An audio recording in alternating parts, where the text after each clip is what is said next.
कभी कभी मन में यह सवाल आता है कि बाली ज्यादा ताकतवर था कि हनुमान जी, क्योंकि बाली को तो ब्रह्मा जी से वरदान था कि जिसके सामने वो जाता उसकी आदि शक्ति वो ले लेता।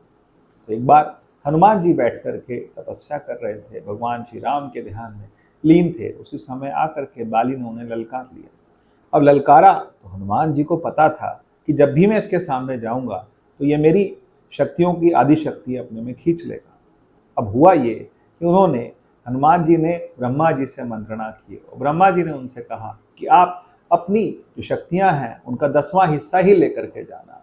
तो हनुमान जी अपनी शक्तियों का 10वां हिस्सा लेकर के ही बाली के जब सन्मुख पहुंचे तो बाली से युद्ध के लिए जब युद्ध प्रारंभ हुआ तो उसी समय बाली ने हनुमान जी की आधी शक्तियां अर्थात 5% अपने अंदर खींचने का प्रयास किया। जब वरदान के फलस्वरूप उसके अंदर वो शक्तियां गई तो वो कहने लगा कि मेरा सर बुरी तरह चकरा रहा है, ये शक्तियां मेरे शरीर में समा नहीं रही हैं। और वो बहुत घबरा गया और इधर उधर भागने लगा और उसने कहा, हे हनुमान, तुम मेरे सामने से दूर चले जाओ, क्योंकि तुम्हारी आदि शक्तियां अगर मेरे शरीर में प्रविष्ट हो रही हैं तो मैं मर जाऊंगा।